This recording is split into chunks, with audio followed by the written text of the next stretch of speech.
새해를 시작하면서 소망의 복음을 굳게 잡으라는 이 표어를 우리의 삶 속에 적용하기 위해서 고린도 후서 말씀을 함께 매주마다 나누게 되었습니다. 소망의 복음을 굳게 잡은 대표적인 인물을 꼽으라고 한다면 단연코 사도 바울일 것입니다. 바울은 다메섹 도상에서 부활하신 예수님을 만난 이후에 이방인의 사도로 부르심을 받았습니다. 아시아와 유럽 전역을 다니며 복음을 전하고 교회를 세우고 영혼들을 양육했습니다. 그는 또한 많은 고난을 받았습니다. 어떤 사도들보다, 어떤 성도들보다 그리스도의 복음을 증거하며 고난받아야 했습니다. 사도 바울의 삶과 신앙, 그리고 그가 복음을 전하는 과정에서 받았던 모든 고난의 여정은 우리에게 바울의 서신서들로 잘 남아 있습니다. 사도행전의 역사로 우리에게 알려져 있습니다. 그들의 기록, 그 사역의 기록들을 통해 우리는 복음의 능력이 무엇인지를 알게 됩니다. 복음의 진수가 무엇인지를 깨닫게 됩니다. 복음 안에 있는 이 소망이 무엇인지를 깨닫게 됩니다. 바울이 그 모든 고난의 여정 가운데서도 포기하지 않을 수 있었던, 그 모든 고난을 이길 수 있었던 것은 바로 소망의 복음이었습니다. 바울의 사역의 여정 가운데 가장 큰 고난을 주었던 두 도시를 선정하라고 한다면 에베소와 고린도입니다. 에베소는 당시 아시아 지역의 중심 도시였습니다. 그곳에는 아데미 신전이 있었습니다. 바울이 그곳에 복음의 말씀을 전할 때 범도시적인 폭동이 일어났습니다. 그만큼 복음의 능력이 있었던 것이죠. 복음이 증거되면 우상이 무너집니다. 그 우상이 무너지는 그 현상을 보며 우상에 붙어서 세상적인 이득을 취했던 이들이 반드시 반대하게 되어 있습니다. 참된 복음이 전해지면 영적 전쟁이 일어나며 또한 복음을 반대하는 악의 세력들이 일어나게 됩니다. 그것은 때로 물리적인 충돌, 또 육체적인 핍박으로 이어지기도 합니다. 그래서 사도 바울은 에베소를 떠날 수밖에 없었습니다. 두 번째 가장 힘들었던 도시는 고린도입니다. 고린도는 당시에 가장 번영한 도시며 가장 음란한 도시며 가장 상처가 많았던 도시입니다. 바울이 고린도에서 받았던 고난은 복음이 증거되는 사역에 대한 반대라기보다 복음을 증거했던 바울 자신에 대한 공격이었습니다. 특별히 바울에게 퍼부어진 많은 모함, 중상, 모략, 거짓된 소문으로 인하여 바울이 사도로서의 자격이 없다는 이 엄청난 공격 앞에 직면해야 했습니다. 물리적이고 육체적인 고통보다도 더 큰 고통은 정신적이고 심리적인 고통일 것이죠. 바울이 개척했던 고린도 교회에 외부로부터 들어온 거짓 사도들에 의해서, 자칭 사도라 하는 이들에 의해서 바울의 사도권이 부정당하고 또 바울을 믿지 않게 하는 일들이 일어났던 것입니다. 이 일에 고린도 교회 성도들이 휩쓸렸고 결국 바울은 그 모든 것을 마음의 고통으로 담아내야만 했습니다. 그러나 바울은 고린도 교회 성도들을 포기하지 않았습니다. 왜냐하면 복음 안에는 포기할 수 없는 소망이 있기 때문입니다. 복음 안에는 이 모든 고통을 이길 수 있는 인내와 능력이 있기 때문입니다. 그래서 바울은 여러 번 편지를 보내며 방문하며 그들을 위하여 기도하며 그들의 회복을 위해서 기도했고 결국 고린도 교회는 사도 바울과 건강한 관계로 다시 회복되게 됩니다. 그 모든 과정에서 바울은 참된 복음의 능력을 더 깊이 체험합니다. 자신이 고난 속에서 위로하시는 하나님을 체험합니다. 그리고 자신이 포기할 수 없는 굳건한 소망을 발견합니다. 자신이 약할 때 능력을 주시는 그리스도의 임재하심을 더욱 체험합니다. 두 번째 회심이라고 말할 만큼 자신이 가장 연약할 때 자신에게 가장 큰 능력이 되시는 그리스도의 임재하심을 체험합니다. 그것을 담고 있는 것이 바로 고린도 후서입니다. 고린도 후서는 바울이 고린도 교회에 보낸 네 번째 편지입니다. 고린도 후서라고 하면 두 번째 편지라고 하는 것인데 어떻게 네 번째 편지가 되는 것일까 의문을 가질 수 있습니다. 그것은 우리에게는 전해져 있지 않지만 성경에 분명히 근거를 가지고 있는 또 다른 편지들이 있기 때문입니다.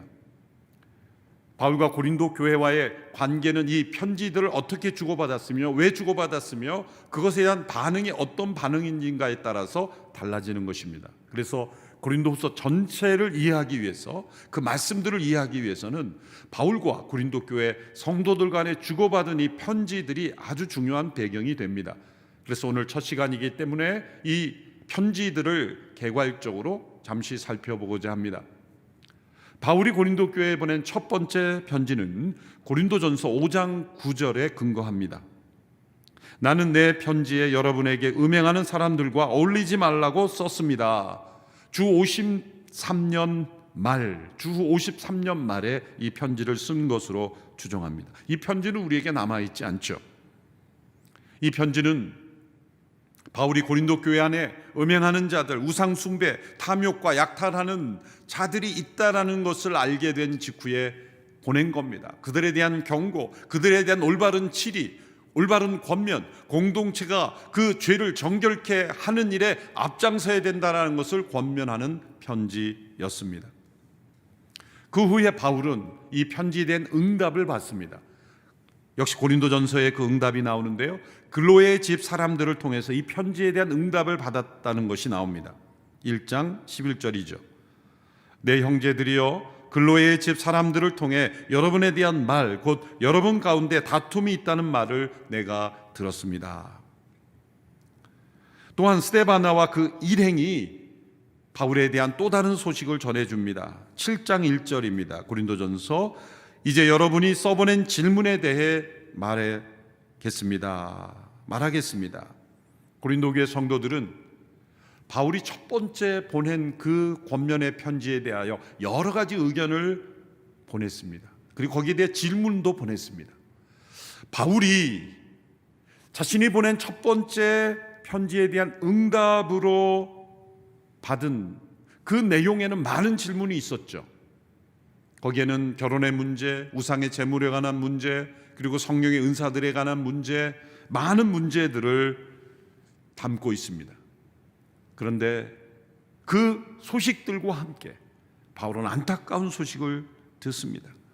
그것은 고린도 교회 안에 다툼과 분열이 심하게 일어났다는 것입니다. 바울파, 아볼로파, 게바파, 그리스도파로 나누어 누구에게 세례를 받았는지, 또 나는 누구에게 속한 사람인지 서로를 비방하는 이 다툼과 분열로 인해서 마땅히 치리해야 되고 마땅히 올바른 징계를 해야 될 사람을 처리하지 못한 채 오히려 다툼과 분열 속에 교회가 무너지고 있다는 소식입니다. 여기에 대한 안타까움 속에서 두 번째로 쓴 편지가 바로 우리에게 남아있는 고린도 전서가 되는 것입니다. 고린도 전서는 주후 54년 초 에베소에 있던 바울이 이 소식을 듣고 자신의 첫 번째 편지가 간 것에 대한 응답을 받고 보낸 편지입니다. 이 고린도 전서를 고린도 교회에 보내고 전달하고 그 소식을 전해온 사람이 디모데라는 제자죠. 그래서 고린도 후서는 이 디모데와 함께 쓰게 되는데, 디모데를 통해서 듣게 된 소식은 고린도 교회 상황이 더 악화되었다는 것입니다. 처음에는 분열로 시작하고, 그리고 바울이 권면한 그들을 치리하지 못하고 방치하게 된 상태에서 이제는 이 고린도전서를 전달하고 되돌아온 디모데를 통해 돌아온 소식은 이제는 바울에 대해서도 불신하는, 반대하는, 대적하는 흐름들이 일어나고 있다는 겁니다. 그것은 외부에서 온 거짓된 사람들이 바울을 음해하고 모함하고 공격하는 일에 상도들이 휩쓸려 버린 것입니다. 심지어 바울은 사도로서의 자격이 없는 사람이라는 그들의 주장에 동조하고 있다는 것입니다. 이 소식을 들은 바울은 큰 고통 가운데 처합니다. 그리고 곧바로 고린도로 가게 됩니다. 이것이 바울의 두 번째 고린도 방문입니다. 첫 번째는 고린도 교회를 개척할 때에 일어났던 방문이고, 이 고린도 전서를 보내고 나서 디모데가 그 형편을 전해 듣고 심각한 상황을 보살피기 위하여 두 번째로 고린도를 방문하죠. 그래서 에베소에 있던, 지금의 터키 지역의 에베소에 있던 이 바울이 바다를 직선으로 건너면 그곳이 고린도입니다. 지금의 그리스 지역의 고린도에 바다를 건너서 배를 타고 달려가게 됩니다. 대개 에베소에서 고린도를 가게 되면 저 내륙 지방으로 이렇게 우회하게 되는데, 배를 타고 급히 가게 된 것은 그만큼 바울이 긴급한 상황이라고 여겼기 때문이죠. 그만큼 바울이 고통스러웠기 때문이죠. 고린도 교회를 개척하고 세례를 주고 복음으로 양육했던 이 바울에 대한 이 공격, 그것을 바울은 방문해서 실제로 체험하게 됩니다. 그래서 이 두 번째 방문을 고통스러운 방문이다, 이렇게 이름을 붙이게 되었던 것입니다. 주 54년 중반이죠. 아마도 고린도 교회 성도들과 바울이 서로 대면하여 만나는 시간이 있었을 겁니다. 모일 수 있는 모든 성도들이 다 모였을 겁니다. 바울은 그때 엄청난 고통을 겪게 됩니다. 공개적으로 바울을 비방하고 공격하는 이들이 나타나는데 아무도 그들을 말리지도 않고 오히려 호응하는 그 모습을 보면서 바울은 큰 충격에 빠지게 되죠. 그러나 바울은 그들에게 반응하거나 대적하거나 복수하려 하지 않고 도리어 조용히 고린도를 떠나게 됩니다. 큰 슬픔과 고통을 안고 떠나오죠.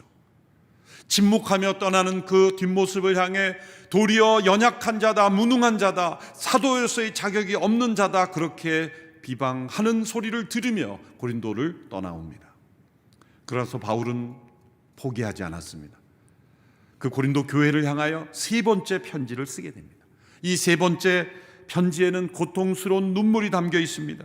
그래서 엄한 편지, 매우 심각한 편지를 주 54년 말에 보내게 되죠. 이 편지는 디도라는 제자를 통해서 보내게 됩니다. 눈물의 편지입니다. 바울이 겪은 모든 고통이 담긴 편지, 그러나 매우 엄하고 중한 편지입니다. 고린도후서 2장 4절에 이 편지의 내용이 이렇게 나와 있습니다. 나는 큰 환난과 마음의 고통으로 인해 많은 눈물로 여러분에게 썼습니다. 이는 여러분을 근심하게 하려 한 것이 아니라 여러분에 대해 넘치는 사랑이 내게 있음을 알게 하려는 것입니다. 마음의 고통으로 인해 많은 눈물로 쓴 편지, 세 번째 편지입니다. 바울은 고통 속에 눈물로 썼지만 그 고린도 교회 성도들을 향한 넘치는 사랑이 자신에게 있음을 여전히 밝힙니다. 이 편지를 보낸 이후에 바울은 에베소를 떠나 드로아 지역으로, 북쪽 지역으로 옮겨갑니다. 그곳에 문이 열렸기 때문입니다. 그런데 사역의 열매를 맺지 못했습니다. 그 이유는 바울 안에 고린도 교회 성도들로 인한 근심이, 염려가 가득 찼기 때문입니다. 또 디도가 이 편지를 가지고 고린도 교회에 방문하고 더디 돌아오자 그 소식이 궁금하여 마음에 큰 고통이 더해졌다고 고백하고 있습니다. 그 내용이 고린도후서 2장 12절에서 13절에 이렇게 기록이 되어 있습니다. 내가 그리스도의 복음을 위해 드로아에 갔을 때 주 안에서 내게 문이 열렸습니다. 그러나 나는 내 형제 디도를 만나지 못하므로 내 심령이 편치 않아 그들과 작별하고 마케도니아로 갔습니다. 드로아에 갔는데 그 드로아에서 디도를 기다렸는데 오지 않은 겁니다. 그래서 마음이 더 힘들고 심령이 편치 않아 사역의 열매가 나타나지 않았다는 겁니다. 결국 바울은 드로아에서 마케도니아로 또 옮깁니다. 마케도니아에서 고난당하고 있는 성도들과 함께 고난을 받습니다. 그 고난당하는 과정에 디도가 드디어 고린도 교회로부터 오게 됩니다. 디도를 통해 온 소식은 바울에게 큰 위로가 되었습니다. 세 번째, 고통 가운데 눈물로 썼던 그 바울의 편지를 읽고 고린도 교회 성도들 가운데 변화가 나타났다는 겁니다. 치리해야 될 사람을 치리하고 바울에 대한 신뢰를 회복하고 그동안 이 모든 영적 전쟁에서 승리하는 기쁨의 보고를 받게 됩니다. 그렇죠. 그는 고린도후서 7장 5절 6절에서 이렇게 고백하죠. 우리가 마케도니아에 이르렀을 때 우리의 육체는 편치 못했고 사방으로는 환난을 당했습니다. 밖으로는 다툼이 있었고 안으로는 두려움이 있었습니다. 그러나 낙심한 사람들을 위로하시는 하나님께서 디도를 돌아오게 하심으로 우리를 위로해 주셨습니다.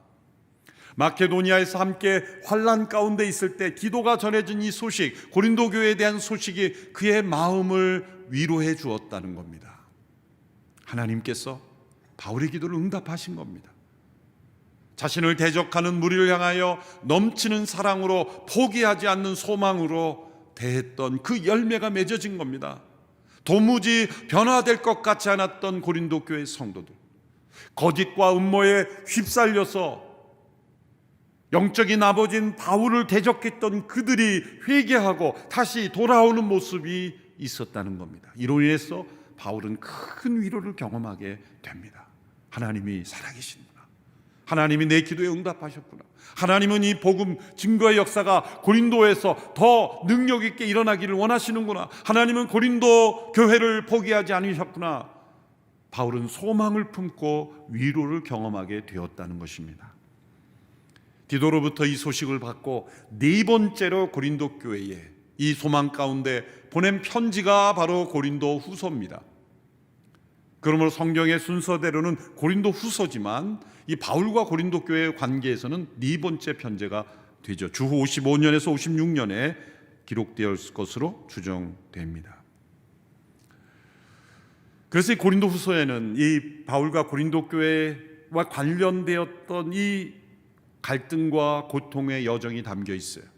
그리고 그 가운데에서 바울이 믿었던 복음, 그 복음 안에 어떤 능력이 있기에 이 모든 고난을 이길 수 있었는지, 바울이 그동안 복음을 전하면서 받았던 모든 시련에 대한 그 바울의 속마음, 그리고 자신이 가장 연약할 때 능력이 되셨던 그리스도의 임재하심, 바울은 무능력자고 계시를 받지 못한 자고 사도로 부르심을 받지 못한다는 수많은 비방에 대하여 불필요하지만 내가 내 자신에 대해서 좀 자랑하겠다, 불필요하지만 내 자신을 좀 설명하겠다, 그렇게 완곡하게 설명하며 자신이 체험한 그 놀라운 신비로운 계시와 자신이 받았던 엄청난 고통, 연약함 속에 그 복음의 능력을 간증하는 것입니다. 그 가운데서 바울이 잊지 않았던 것은 고린도 교회 가운데 자신을 대적하고 비방했던 무리에 대한 용서를 권면하고 있습니다. 고린도후서 2장 6절 7절입니다. 그러한 사람에게 여러분은 이미 충분한 벌을 내렸습니다. 그러니 여러분은 그가 더 큰 근심에 잠기지 않도록 오히려 그를 용서하고 위로하십시오. 자신을 대적했던 이에 대한 용서까지 권면하는 이 바울의 넓은 마음, 그것은 주의 사랑이요 주의 위로가 풍성했기 때문이요 그 안에 소망의 복음이 그를 붙잡아 주었기 때문에 가능한 것이었습니다. 결국 이 고린도 교회를 향하여 사도 바울이 예루살렘 교회를 위한 헌금까지 다 참여시켜서 이제 함께 복음의 동역자로 나가게 하는 것입니다. 그러고 나서 바울은 이제 세 번째로 고린도 교회를 방문하게 되죠. 주 57년입니다. 마케도니아 여러 지방을 두루 다니다가 고린도에 와서 석 달 동안 머무르게 됩니다. 바로 이때 로마서를 기록하였을 것으로 추정합니다. 3개월 동안 이제 평안한 마음으로 고린도 교회의 성도들과의 회복된 마음으로 그는 이제 로마 복음화와 그리고 스페인 복음화와 유럽 복음화를 위한 비전을 나누며 로마서를 이곳에서 기록하였던 것입니다. 깊이 있는 서신이었던 로마서를 기록하였을 수 있는 것은 바로 이 로마 교회를 향한 이 사랑을 기록할 수 있었던 것은 고린도 교회 성도들과의 이 갈등과 고통이 해소되었기 때문이라고 저는 생각할 수 있다고 봅니다. 자, 이렇게 바울이 4번에 걸친 편지 그리고 3번에 걸친 이 방문이 얽혀있는 이 고린도 교회의 관계 속에서 바울이 자신의 삶과 신앙과 사역의 정당성, 진정성을 변호하는 책이 바로 고린도 후서입니다. 그래서 때로 장황하리만큼 자신의 이야기를 털어놓고 자신의 속내를 털어놓습니다. 어떤 주제에 대하여, 이슈에 대하여 소논문식으로 서술했던 고린도 전서와 전혀 다른 분위기예요. 같은 교회에 보낸 편지지만 고린도 교회의 그 분위기와 고린도 후서의 분위기는 전혀 다릅니다. 고린도전서는 중요한 질문에 대한 소논문식으로 잘 정리된 대답을 하죠. 고린도후서는 때로 조직화할 수 없는, 구분하기 힘든 바울의 속내를 털어놓는 그러한 자기 고백이기 때문이죠. 그래서 학자들은 이 고린도후서의 헬라어 문장이 가장 어려운 문장들이다 그렇게 말합니다. 그것은 깊은 속마음을 털어내면서 쏟아낸 단어들이기 때문일 거라고 생각해요. 중요한 것은 고린도후서 안에 복음의 능력이 나타난다는 거예요. 바울을 지탱해 주었고 또한 바울을 괴롭힌 그 대적자들을 변화시키고 바울을 신뢰하지 않았던 고린도 교회 성도들을 변화시킨 이 소망의 복음이 고린도 후서에 나타난다는 겁니다. 특별히 오늘 본문은 1장 1절에서 11절 가운데 바울이 그동안의 경험을 압축하는 내용이라고 말할 수가 있습니다. 그런 두 가지를 복음 안에서 경험했다고 고백합니다. 첫째로 복음 안에서 그는 넘치는 이 고난 속에서 넘치는 하나님의 위로를 경험했다고 고백합니다. 오늘 본문 3절에서 6절의 말씀을 읽겠습니다. 하나님 곧 주 예수 그리스도의 아버지 자비의 아버지 모든 위로의 하나님께서는 찬양받으실 분입니다. 그분은 우리의 모든 환난 가운데서 우리를 위로하는 분이시기 때문입니다. 우리가 하나님께 받는 위로로 인해 우리도 환난 가운데 있는 사람들을 위로할 수 있게 하시는 분입니다. 그리스도의 고난이 우리에게 넘치는 것 같이 우리의 위로도 그리스도를 통해서 넘칩니다. 우리가 고난 당하는 것도 여러분을 위로하고 구원하기 위한 것이요 우리가 위로받는 것도 여러분을 위로하기 위한 것입니다.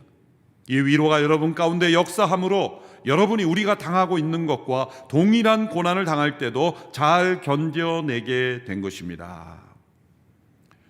바울이 고난 속에서 넘치는 위로를 경험했다는 겁니다. 그는 자신이 받은 이 고난을 그리스도의 고난이라 부릅니다. 그것은 예수님의 십자가 고난과 동급의 고난이란 뜻이 아닙니다. 그 예수님의 십자가 고난이 주는 축복을 전하면서 요구되는 고난, 그것은 그리스도의 남은 고난이라고 그랬습니다. 그리스도의 고난에 참여하는 거라고 그랬습니다. 그리스도의 그 구원이 증거되기 위해 필요한 고난입니다. 그 고난이 그에게 넘쳤어요. 어떤 사도 어떤 성도보다 고난을 많이 받았죠. 그러나 그 모든 고난이 그를 무너뜨리지 않았던 것은 고난이 넘친 것과 같이 그 고난 속에서 하나님의 위로가 더욱 넘쳤다는 겁니다. 그래서 이 짧은 구절에 위로라는 단어를 9번이나 사용하고 있습니다. 이 위로는 가까이 있을 때만 주어지는 거죠. 고난은 때로 우리가 하나님이 나를 멀리 있다고 느껴지는 겁니다. 위로는 하나님이 나와 너무나 가깝게 느껴질 때 위로가 되는 거예요. 우리가 누군가를 위로한다고 할 때 멀리서 가까이 하지 않대도 내가 너를 위로해, 위로가 되겠습니까? 그 사람 가까이 가는 거예요. 슬픔 맞은 사람 가까이 가는 거예요. 그 옆에 가는 겁니다. 손을 잡아주고 어깨를 두드려 주는 겁니다. 그리고 함께 시간을 보내주고 함께 눈물 흘려주는 겁니다. 그 슬픔까지 함께 내려가지 않으면 진정한 위로가 되지 않습니다. 누군가를 진정 위로할 때는 그 사람의 슬픔이 나의 슬픔이 되는 겁니다. 나에게는 없는 고난이지만 그 사람이 겪는 고난의 깊이까지 내려가야 진짜 위로가 되는 거죠. 그러면 하나님이 우리를 위로하신다고 할 때 저 하늘에서 내가 너를 위로한다 그런 말로만 하시는 하나님이 아닙니다. 하나님은 우리를 위로하시기 위하여 고통 가운데 있는 우리의 마음 깊은 곳에 임재하시는 하나님이십니다. 우리 곁에 가까이 계시는 하나님입니다. 우리가 고난당할 때 하나님이 너무 멀리 계신 것처럼 나를 버리시는 것 느끼지만 그러나 그 고난을 뚫고 임하신 하나님의 위로는 우리 가장 가까이 우리 곁에 계시는 분입니다. 그래서 위로라는 단어가 이 헬라어로 파레클레시스라는 단어가 쓰였어요. 그런데 성령님, 보혜사 성령님을 가리킬 때 파라클레토스 같은 단어입니다. 성령님은 위로자이십니다. 그래서 영어로 성령님을 컴포터라고 말하죠. 위로자라고 말합니다. 성령님은 고난 중에 우리를 위로하시는 분으로 임하신 분이에요. 십자가의 고난을 위로하시는 성령님께서 그리스도 안에 임하심으로 그 고난을 이기도록 위로하셨어. 그리고 또한 그리스도의 고난에 참여하는 모든 성도들을 위로하시는 분으로 이 땅에 오시는 겁니다. 그리스도 안에 있는 자는 이 성령 안에서 부어지는 하나님의 위로를 경험할 수 있는 사람입니다. 여러분의 삶 가운데 두 가지 선택의 기로가 있습니다. 하나는 그리스도의 고난에 참여함으로 이 하나님의 위로를 경험하는 삶이, 또 하나는 이렇게 생각하는 겁니다. 저는 하나님의 위로 필요 없으니 그냥 고난도 피하겠습니다.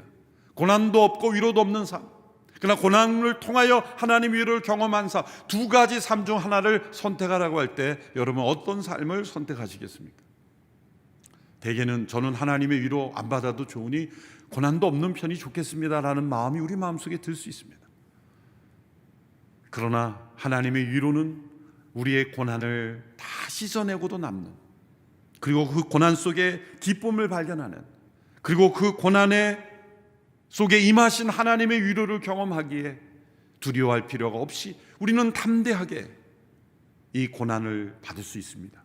그래서 이 고난 속에 사도 바울은 하나님을 만납니다. 위로의 하나님을 만납니다. 주 예수 그리스도의 아버지, 자비의 하나님, 그분이 곧 위로의 하나님이심을 깨닫습니다. 우리는 하나님의 자비하심, 그러면 아무 고난 없는, 고난을 면해 주는 하나님으로, 자비로 생각하지만 바울이 경험한 하나님의 자비하심은 고난과 함께 넘치는 위로를 경험케 하시는 하나님의 자비였습니다.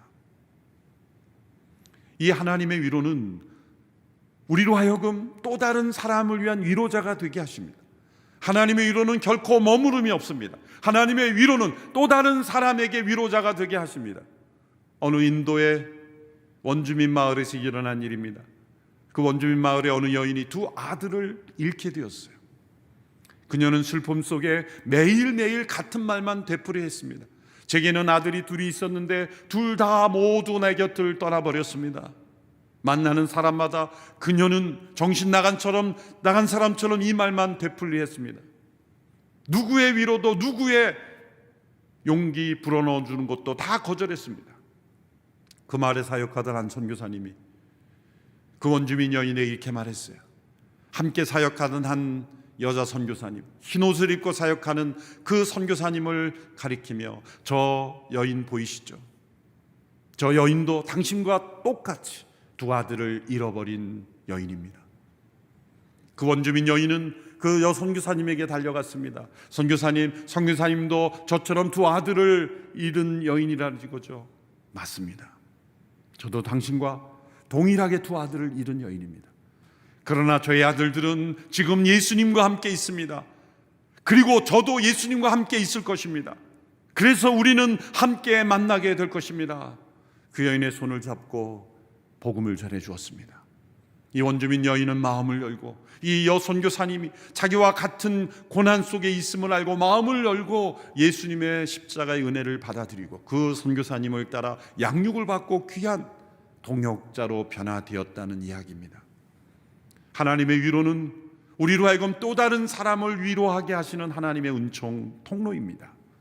수많은 사람들이 고난 속에 위로가 필요합니다. 누가 그들을 위로할 수 있겠습니까? 그들과 같이 고난 속에 경험한, 그러나 하나님의 위로로 치유받고 극복한 이들이 그들을 위로할 때 하나님의 복음이 그들에게 증거되고 예수 그리스도의 사랑이 그들에게 전달되는 것입니다. 20대 아들을 사고로 잃은 기독교 철학자 니콜라스 월터 스코프는 예일대 교수님이죠. 나는 사랑하는 사람을 잃었습니다 라는 책을 썼습니다. 그 책에서 이렇게 고백했습니다. 나는 눈물을 통해서 세상을 볼 것이다. 그러면 마른 눈으로는 볼 수 없는 것들을 보게 되리라. 아들을 잃은 그 아픔을 통해서 나는 눈물을 통해서 세상을 볼 수 있게 되었다. 그것은 눈물 없이는 보이지 않는 세상이 있다는 것이고 눈물 흘리는 사람을 볼 수 있게 되었다는 것이죠. 세상을 위로하는 위로자가 될 수 있었다는 거예요. 고난 속에 하나님의 위로를 경험한 사람은 고통 속에 있는 자를 위로할 수 있는 자격증을 얻은 것입니다. 마른 눈으로는 보이지 않는 이 세상에 고통당하는 자들을 위로하는 위로자가 되게 하시는 겁니다. 사도 바울은 그 수많은 고난 속에 하나님의 위로를 경험했고 그 성령님의 임재하심 가운데 이제는 많은 영혼들을 위로할 수 있는 위로자가 되었습니다. 그래서 심지어 자신을 공격했던 이들까지도 용서하고 위로하고 있게 된 것입니다. 둘째로 바울은 고난을 통해 굳건한 소망을 경험하게 됩니다. 7절에서 10절의 말씀이죠. 여러분에 대한 우리의 소망은 굳건합니다. 여러분이 고난에 함께 참여하는 것처럼 위로에도 함께 참여하는 것을 우리는 알고 있습니다. 형제들이여, 우리가 아시아에서 당한 환난에 대해 여러분이 알지 못하기를 원치 않습니다. 우리는 힘에 겹도록 심한 고난을 받아 살 소망까지 끊어질 지경이 됐습니다. 우리는 마음의 사형 선고를 내려야 했습니다. 그렇게 된 것은 우리 자신을 의지하지 않고 죽은 사람들을 살리시는 하나님만 의지하도록 하기 위함입니다. 그분은 우리를 과거에도 그렇게 큰 죽음에서 건지셨고 또 미래에도 건지실 분입니다. 또 우리는 하나님이 이후에도 건져 주실 것을 소망합니다. 이 7절과 10절은 소망으로 시작하여 소망으로 끝납니다. 고린도 교회 성도를 향한 소망, 굳건한 소망, 그리고 하나님께 대한 굳건한 소망으로 끝납니다. 그 사이에는 바울이 아시아에서 당한 환난으로 살 소망까지 끊어지는 체험을 고백합니다. 아시아에서 당한 환난으로 인하여 살 소망이 끊어진 때가 있었다는 거예요. 이 아시아에서 당한 환난이 무엇인지는 정확하지 않습니다.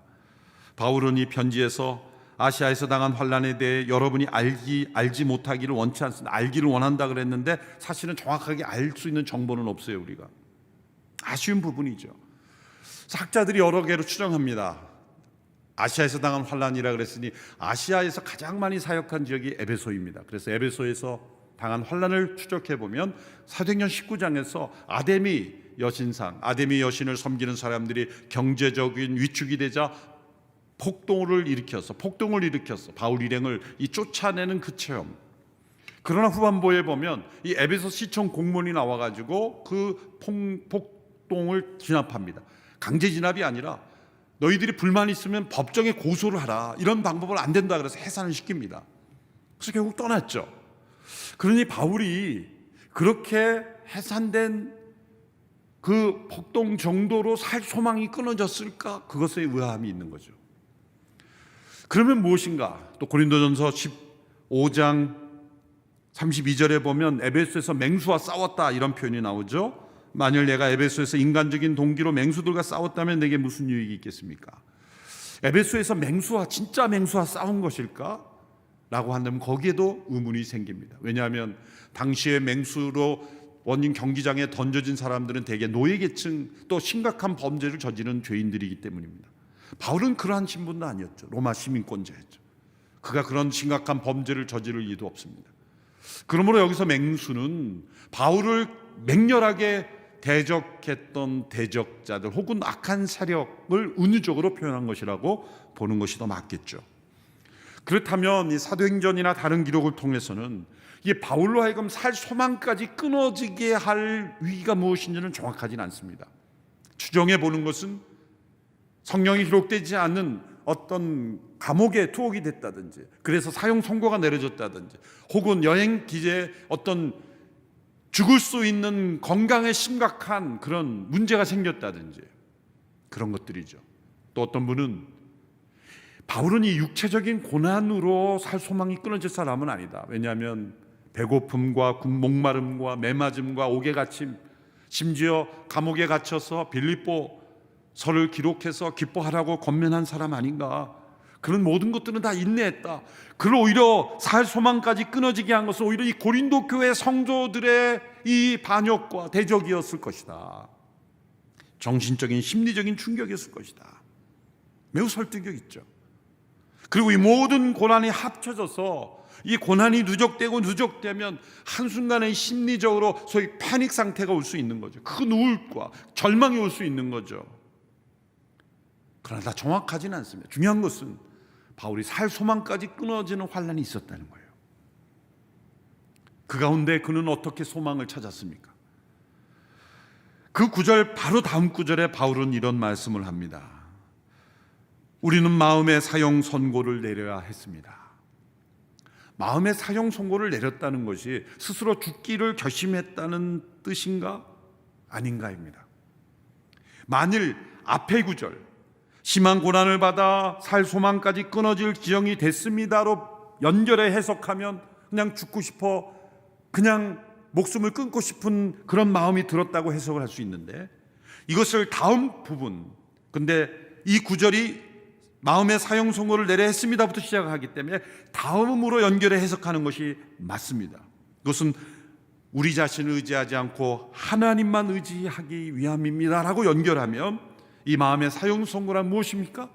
그것은 자기 자신의 의지에 대한 죽음을 선언하는 거예요. 이것은 사도 바울이 로마서에 고백한 대로 그리스도의 십자가에 자신을 죽은 자로 여기는 사형 선고인 것입니다. 바울만큼 고난 많이 당한 사람 없고 많이 헌신한 사람 없습니다. 그러나 바울 자신이 깨달은 것은 자신 안에도 여전히 자기를 의지하는 모습이 있었다는 거예요. 그리고 이 고난을 겪으면서 살 소망이 끊어졌다라는 이 절망은 왜 느낍니까? 역설적으로 아직도 자기를 의지하는 게 살아있기 때문이에요. 완전히 죽지 않았기 때문에, 자신의 자유의지에 사형 선고를 내리지 않았기 때문에 살 소망이 끊어지는 절망을 느끼는 거예요. 죽은 자는 죽고 싶은 생각이 안 드는 거예요. 완전히 죽지 않았기 때문에 죽고 싶은 거예요. 살 소망이 끊어졌다는 건 역설적으로 자기가 살아있다는 거예요. 그렇게 복음을 설명하고 그리스도의 부활을 증거한 사도조차도 고난이 닥쳐오니까 자기 안에 여전히 자기가 살아있는 것을 경험하고 이 살 소망까지 끊어지는 이 위기를 극복하는 바울의 비결은 뭐였습니까? 자아의 죽음을 다시 한번 선언하는 거예요. 너는 그리스도와 함께 죽은 자가 아니냐. 살 소망까지 끊어지는 것, 그것은 여전히 살아있는 자아 때문이라는 것. 그래서 그 자아에 대한 십자가의 죽음을 선언하고 사형을 선고하고 믿음으로 나갈 때 오히려 하나님만 의지하는 이 소망의 사람으로 변화되었다는 것을 고백하고 있는 것입니다. 그러므로 바울이 살 소망까지 끊어질 정도로 내몰렸던 이 환난은 그에게는 독한 약이었지만 효과 있는 약이었습니다. 매우 고통스러운 쓴약이었지만 살아나게 하는 특효약이 되었다는 거예요. 하나님께서 이 코로나 팬데믹을 통해 우리로 하여금 엄청난 환난과 재난 가운데 처해 있지만 이것은 우리를 치료하시는 하나님의 손길로 봐야 합니다. 우리를 죽이시는 것이 아니라 살리시려는 하나님의 계획입니다. 살 소망까지 끊어질 위기에 처할 때야 비로소 우리는 내 자기 자신을 의지하는 것으로 해결이 안 된다는 걸 깨달은 거예요. 내 자아 의지를 내려놓고 살아계신 하나님께만 소망을 둘 때 우리는 다시 살아날 수 있음을 비로소 체험하기 때문입니다. 죽음 앞에 설 때 내 자신을 의지하는 것이 아무 소용이 없다는 걸 깨닫습니다. 세상의 어떤 것도 자신에게 유익이 되지 못하는 걸 깨달을 때 우리는 비로소 하나님을 소망하게 되는 것입니다. 바울이 이 큰 환난 속에 경험한 하나님은 소망의 하나님이었습니다. 그래서 이 직후에 쓴 로마서를 보면 로마서 15장 13절에서 이렇게 고백하죠. 이제 소망의 하나님께서 여러분의 믿음 생활 가운데 모든 기쁨과 평강을 충만하게 하셔서 성령의 능력으로 소망이 흘러 넘치게 하시기를 빕니다. 바울이 살 소망까지 끊어지는 환난을 겪으면서 경험한 것은 역설적으로 소망의 하나님이에요.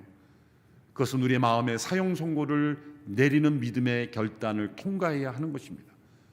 똑같은 환난을 당하면서도 한 사람은 살 소망으로 끊어지는 것으로 끝나지만 또 한 사람은 소망의 하나님을 발견하는 차이는 뭡니까? 그리스도의 십자가의 죽음 앞에 나아가는 겁니다. 자기의 옛자의 죽음을 선언하고 믿음으로 받아들이고 우리의 자유의지에 사형 선고를 내리는 것입니다. 너는 죽었다. 너는 끝났다.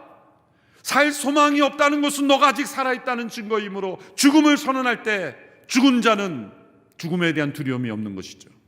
그러므로 그 부활의 생명으로 다시 소망의 하나님께 나아갈 수 있게 된 것입니다. 이 소망의 하나님을 경험했기에 바울은 고린도 교회 성도들을 향한 소망을 포기하지 않을 수 있었던 겁니다. 고린도서 1장 7절에서 여러분에 대한 우리의 소망은 굳건합니다. 자신을 어떻게 대적하든 비방하든 거짓으로 모함하든 그 성도들을 향한 굳건한 소망을 지킬 수 있었던 것은 바울이 그 환난 가운데 위로하시는 하나님을 경험했으며 그 환난 가운데 소망의 하나님을 경험했기 때문입니다. 오늘 우리가 당하는 고난 속에 이 고난을 어떤 태도로 대하느냐에 따라 우리는 넘치는 위로를 경험할 수도 있고 그 고난 속에 무너질 수 있습니다. 그 고난 속에 굳건한 소망의 사람으로 변화될 수 있으며 그 고난 속에 살 소망은 끊어진 상태로 절망 속에 세상 속에 휩쓸려 갈 수 있습니다. 믿음의 삶이란 고난을 위로로 바꾸는 것이요, 고난을 소망으로 바꾸는 능력입니다. 2021년을 맞이하면서 우리 모든 성도들이 어떠한 고난이 오든 바울처럼 살 소망까지 끊어지게 하는 환난이 온다면 마음에 사형선고를 내리라는 신호입니다. 내 자신을 의지하지 말고 하나님을 의지하라. 내 자신은 온전히 그리스도의 십자가에 못 박으라. 그러면 그리스도의 부활의 생명이 너를 다시 살리실 것이다. 하나님의 소망이 흘러넘칩니다. 그리고 성령님의 충만한 위로가 흘러넘칠 겁니다. 바울은 이 위로와 소망을 경험했습니다. 위로와 소망을 경험하는 2021년 한 해가 되기를 주님의 이름으로 축복합니다. 아까 함께 불렀던 이 찬양을 부르고 마무리하기 원합니다. 바울이 고린도 교회 성도를 향한 기도, 그 기도에 넘치도록 하나님은 역사하셨습니다. 위로의 하나님, 소망의 하나님께서는 우리의 기도 가운데 임하시고 우리의 기도에 응답하시며 더 넘치도록 역사하실 하나님, 그 하나님을 바라보며 새로운 한 해를 시작하기를 원합니다. 나의 기도하는 것보다 더욱 응답하실 하나님, 함께 찬양하며 나갑니다.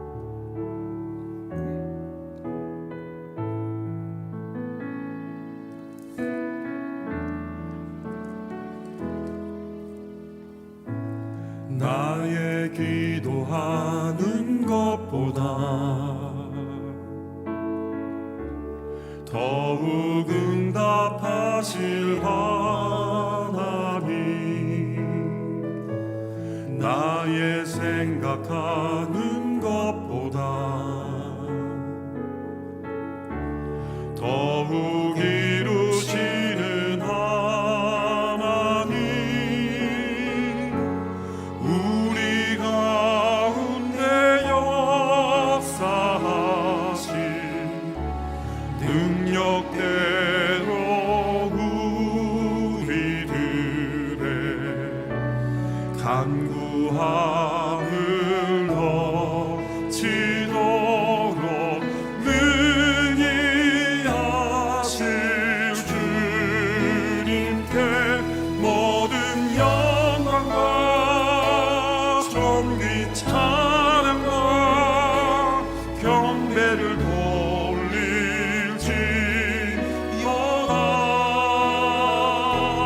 모든 영광과 존귀 찬양과 경배를 돌릴지어다.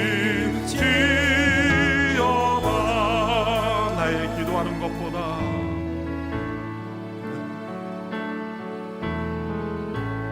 나의 기도하는 것보다 더욱 응답하실 하나님, 나의 생각하는 것보다 더욱 이루시는 하나님, 우리 가운데 역사하신 능력대로 우리들의 간구함을 넘치도록 능히 하실 주님께 모든 영광과 존귀 찬양과 경배를 돌릴지어다.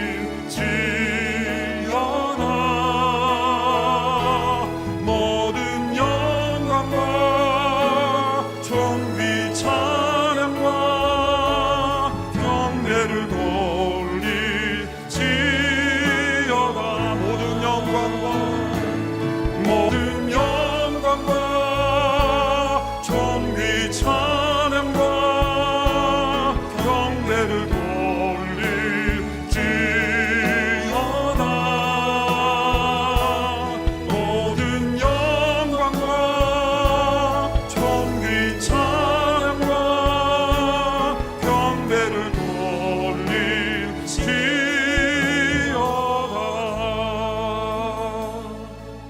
환난 가운데 하나님의 위로를 경험하고 환난 가운데 하나님의 소망을 경험했던 사도 바울의 이 진실한 믿음을 우리에게 돌아가여 주시옵소서. 고난의 한복판에 있는 이 세상 가운데 믿음으로 승리하는 주의 백성들 되게 하여 주시옵소서. 예수님의 이름으로 기도하옵나이다. 아멘.